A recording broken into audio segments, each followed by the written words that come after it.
Hello guys, welcome back to channel. ஃபைனலாக வந்து பார்த்தீங்கன்னா கர்ணப்புறாவையும் நம்மக்கிட்ட இருந்த ஒரு பட்னப்புறாவையும் ஒரு வாரத்துக்கு மேலே காய்ச்சல் போட்டு இப்போ திறந்து விட்டாச்சு.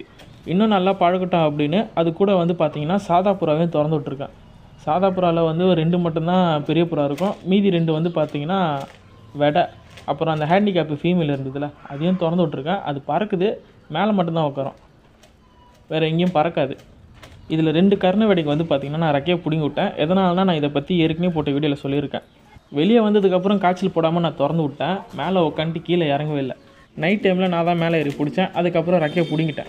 இப்போ அந்த ரெக்கை கொஞ்சம் கொஞ்சமாக வளர்ந்துன்னு இருக்குது. ஃபுல்லாக வளர்ந்ததுக்கப்புறம் நல்லா பறக்க ஆரம்பிச்சிருவாங்க. இதே சாதா வெடையாக இருந்துச்சுன்னா உடனே வெளியே திறந்து விட மாட்டேன். டேப்பு போட்டு பெரிய புறா கூட கொஞ்சம் நேரம் திறந்து விடுவேன். கரெக்டாக ஒரு 3 கல்லி ஆனதுக்கப்புறம் தான் அந்த டேப்பை அவுத்து வெளியே பறக்கிடுவேன். அது வரைக்கும் நான் பறக்க விட மாட்டேன். இப்போ இதில் ஒரு சாதா வெடை பறந்துன்னு இருக்குது. இன்னொரு சாதா வெடைக்கு வந்து பார்த்திங்கன்னா நான் ரெக்கையை கட் பண்ணிட்டேன். அதுவும் அந்த தாமரை வெடைக்கு தான் கட் பண்ணேன். கர்ணப்புறா நல்லா பழகி பறக்க ஆரம்பிச்சதுக்கப்புறம் 2 சாதா வெடையும் நான் கொடுத்துருவேன். தாமரை வெடையும் அப்புறம் பறக்குதுன்னு சொன்னல அந்த வெடையும். பட்னைக்கு மட்டும் நான் ரெக்கையை கட் பண்ணல, காய்ச்சல் போட்டு அப்படியே திறந்து விட்டேன். அந்த அளவுக்கு பறக்கலை, மேலே மட்டும்தான் உட்காருது. நானும் ஓட்டி விட்டு பார்க்கல. எதுக்காகன்னு பார்த்தீங்கன்னா கர்ண வெடைக்கு இப்போ தான் ரெக்கை வளருது, லைட்டாக தான் பறக்கும். நல்லா பறக்க ஆரம்பிச்சதுக்கப்புறம் ஓட்டி பார்த்துக்கலாம் அப்படின்னு விட்டேன். அவங்கள பறக்கிடும் போது சாதா புறாவை பறக்கிட மாட்டேன். ஏன்னா சாதா புறா கூட அவங்க பறந்தாங்கன்னா அப்புறம் புறா வேஸ்ட்டு தான். சாதா புறா வந்து பார்த்திங்கன்னா 2 நிமிஷம் 3 நிமிஷம் பறக்கும். அதுக்கப்புறம் கீழே இறங்கிடுவாங்க. அவங்கள பார்த்துட்டு கர்ணையோ பட்னையும் இறங்கிடும். அதனால அவங்கள திறந்து விடும்போது சாதா புறாவை திறந்து விட மாட்டேன்.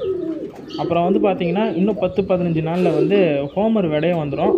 ஹோமர் வெடையும் காய்ச்சல் போட்டு பறக்கிட்டு பார்க்கணும். பறக்கிற சாதா வெடைக்கு வந்து நான் ரெக்கையை கட் பண்ணி விடலான்னு தான் பார்த்தேன். சரி, எதுக்கு கட் பண்ணோம், பறக்கிட்டு பார்ப்போம் அப்படின்ட்டு கூண்டில் ஒரு 10 நாள் போட்டு வச்சுருந்தேன். அதுக்கப்புறம் இப்போ தான் 2 நாளாக திறந்து விட்டுன்னு இருக்கேன். எங்கேயும் போகல, இங்கே தான் இருக்குது. சாதா வெடை வெளியே வந்துச்சுன்னா நான் உடனே பறக்கிட மாட்டேன். முன்னாடி சொன்ன மாதிரி தான், முன்னாடி இருக்கிற 3 ரெக்கையை மட்டும் விட்டு நடுவில் இருக்கிற ரெக்கையை கட் பண்ணி வச்சுருவேன். அப்படி இல்லைனா டேப் போட்டுருவேன். எப்போ 3 களி ஆகுதோ அதுக்கப்புறம் தான் திறந்து விடுவேன். அதுக்கு முன்னாடியே திறந்து விட்டேன்னா எங்கேயாவது உட்காந்தாங்கன்னா அவ்வளோ சீக்கிரத்தில் கூண்டுக்கு வர மாட்டாங்க. அது மட்டும் இல்லாமல் பறக்கும் போது இல்லை வேறு எங்கேயாவது உட்காரும் போது காக்கா இல்லை ஏதாவது வல்லுரிகளுக்கு பயமுத்துருச்சுன்னா எங்கேயாவது மிஸ் ஆகிடுவாங்க. அதனால தான் 3 களி ஆனதுக்கப்புறம் பறக்க விட்றேன். இப்போதைக்கு நம்ம சத்திரி வந்து பார்த்திங்கன்னா இதான். இது சத்திரி மாதிரின்னு சொல்ல முடியாது, ஏன்னா இதுக்கப்புறம் தான் நான் சத்திரி செய்யணும். இப்போதைக்கு நம்மக்கிட்ட இருக்கிறது வந்து பார்த்திங்கன்னா 3 கர்ண வெடையும் ஒரு பட்னை வெடை மட்டும்தான் இருக்குது. இன்னும் ஒரு மாதத்தில் வந்து சத்திரி நான் ரெடி பண்ணிடுவேன். இந்த கூண்டில் வந்து பார்த்திங்கன்னா இப்போ வந்த ஒரு கர்ண வெடை இருக்குது, சாக்லேட் கலரு. அது கூட வந்து அந்த சப்ஜா ஒயிட்டு சாதா வெடை இருக்குது. இந்த கர்ண வெடையை நான் 2 நாள் காய்ச்சல் போட்டு திறந்து விட்டேன். வெளியே வந்ததுலேருந்து திறந்து விடல, கூண்டில் தான் போட்டு வச்சுருந்தேன். மற்ற 3 புறாவை காய்ச்சல் போடும்போது அது கூட வந்து நான் 2 நாள் தான் காய்ச்சல் போட்டேன். நேற்று திறந்து விடும்போது என்ன ஆச்சுன்னு பார்த்தீங்கன்னா ஆப்போசிட் பில்டிங்கில் போய் உட்காந்துக்குச்சு, கூண்டுக்கே வரல. காலையில் திறந்து விட்டேன், ஈவினிங் 6:30 மணிக்கு தான் கூண்டுக்குள்ளே வந்துச்சு. மற்ற புறாலாம் எங்கேயும் போல், மேலே தான் உட்காரும்.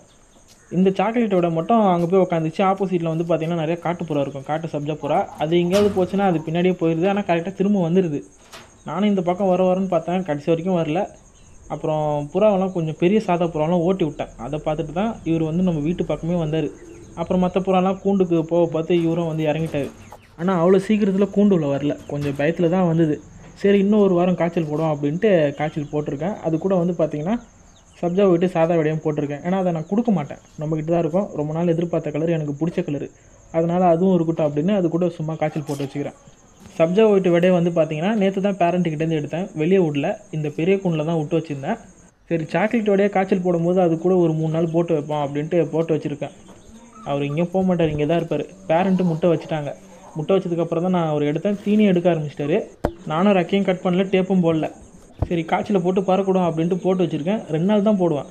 அதுக்கப்புறம் எப்பயும் போல் மற்ற புறா கூட திறந்து விட்ருவேன். என்ன ஒன்றுன்னு பார்த்தீங்கன்னா கர்ணப்புறாவெல்லாம் பறக்கூடும் போது அவரையும் பறக்கூட மாட்டேன். பெரிய கூண்டு மாதிரியே இன்னொரு கூண்டு செய்யணும் சாதா வெடையெல்லாம் விடுறதுக்கு.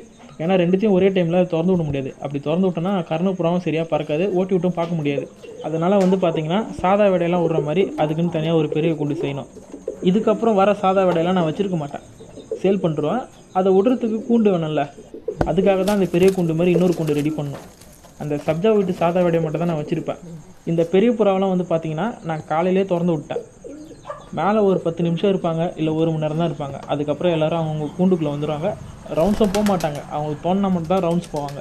நிறைய பேர் புறாவை பறக்கிட்டு வீடியோ போடுங்க அப்படின்னு கேட்டிங்க. நான் என்ன தான் திறந்து விட்டு ஓட்டி விட்டாலும் அவங்க ரவுண்ட்ஸ் போக மாட்டாங்க, உடனே மேலே வந்து உட்காந்துப்பாங்க, இல்லைனா கூண்டுள்ளே போயிடுவாங்க. இப்போ நம்மக்கிட்ட இருக்கிற 2 கர்ண பேர்கிட்டே வந்து பார்த்திங்கன்னா சிக்கு இருக்குது. இதில் வந்து பார்த்திங்கன்னா ஃபீமேல் மட்டும் தான் நம்மக்கிட்ட பறந்துட்டு இருந்துச்சு. அதுக்கப்புறம் நான் ரெக்கையை கட் பண்ணிட்டேன். இந்த மேலே நான் இன்னும் பறக்க விட்டு பார்க்கல. ஏன்னா நம்ம ஃப்ரெண்டு கொடுத்தது. வந்த புதுசுலேயே நான் ரெக்கையை கட் பண்ணிட்டேன். ஏன்னா அவர் வீடு வந்து பார்த்திங்கன்னா பக்கத்தில் தான் இருக்குது.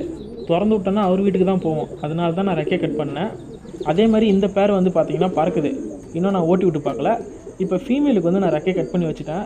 மேலுக்கு மட்டும் ரெக்கையை கட் பண்ணல. ஃபீமேலுக்கு ஏன் ரெக்கையை கட் பண்ணுன்னு பார்த்தீங்கன்னா, சிக்கு எடுக்காத முன்னாடி வரைக்கும் நல்லா தான் பறந்துட்டு இருந்துச்சு. இப்போ என்ன ஆச்சுன்னு தெரில. 10 நிமிஷம் பறந்துட்டு அதுக்கப்புறம் கீழே இறங்கிடுது. திரும்பவும் பறக்க முடியல. சரி பறக்கும்போது எங்கேயாவது ஊந்துட போகுது அப்படின்ட்டு நான் ரெக்கையை கட் பண்ணி வச்சுட்டேன். அப்புறம் நம்மக்கிட்ட இருக்கிற ஃபேன்சி புறாலாம் வந்து பார்த்திங்கன்னா நான் ஈவினிங் தான் திறந்து விடுவேன். அது கூட வந்து ஹோமர் புறாவும் திறந்து விடுவேன்.